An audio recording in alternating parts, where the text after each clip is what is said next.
Intronet! We're gonna have to keep things short and sweet today. I have to travel for work tomorrow and I need to try and sleep soon. But I still wanted to say hello to all your beautiful faces. Anyways, let's just jump into it. Today we're talking about some updates on the Vitaly story and just how royally cooked he is. And the developers of Palworld finally revealed their strategy to fight off Nintendo and the Pokemon Company's lawsuit.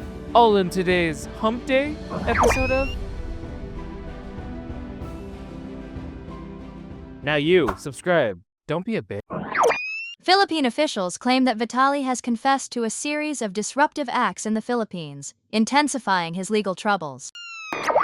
Vitaly's latest stunt has pushed him beyond controversy and into criminal proceedings. Quick recap. In early April, he was arrested in the Philippines after filming a series of public disturbances intended for content. This included attempts to kiss a security guard, seize a firearm, harass locals, and steal property. Each of the acts caught on video and widely circulated. Rather than deporting him, authorities confirmed that he would face trial in the Philippines. Serves you right, you bastard. Now, Donnie Puno, the man going after Vitaly, announced that he has confessed during an inquest with his lawyer present. The admission likely strips away most of his legal defenses and narrows the path forward for his legal counsel. Experts are already calling his position untenable. Looks like he's in the find out part of this whole adventure. The confession places his team at a significant disadvantage, and any argument that the acts were for entertainment likely won't carry any weight in court. Puno also stressed that Vitaly seems to show no sense of remorse, so I wonder if it's sinking in yet.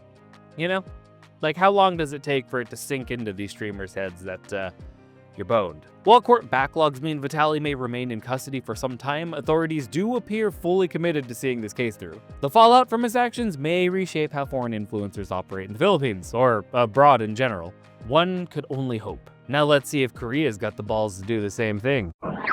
Pocket Pair has launched a detailed defense against Nintendo's lawsuit, challenging the validity of the patents at the center of the dispute. The studio claims that the features Nintendo is protecting were already in use across several earlier games.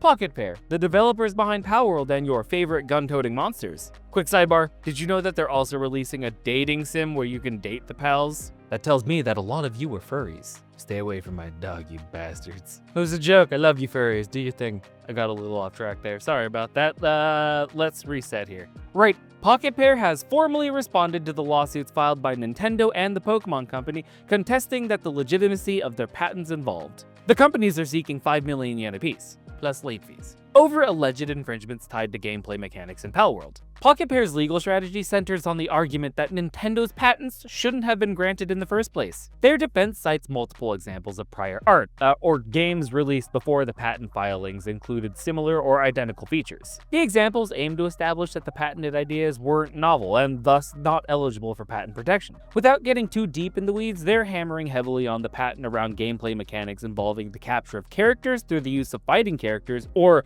capture balls.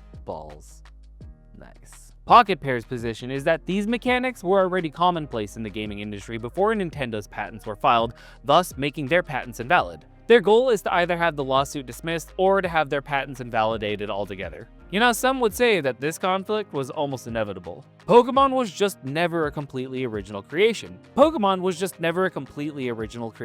It was heavily inspired by earlier titles like Dragon Quest, which was the first turn-based RPG to debut on a video game console. If Nintendo seeks to gatekeep mechanics that were never exclusively theirs to begin with, it sets a troubling precedent. If they prevail, it could open the door for companies to claim ownership over basic gameplay functions. Imagine a world where the creators of the first-person shooter genre patented the core mechanic of aiming and shooting from a first-person perspective. Entire franchises would be fucked, my friend. Innovation thrives where mechanics are shared, built upon, and reimagined, not locked down. It's how we build a lot of our technology, just kind of period. This case isn't just about one game imitating another. It's about whether core gameplay elements, many of which have long been shared across the industry, can be monopolized by those who popularized them rather than those who invented them. And on that piece of literally everyone saw this coming news, I'm gonna call it. Don't forget to let me know your thoughts on either of today's topics in the comments below. You guys also have no idea how many times it took me to get through this. I am so tired.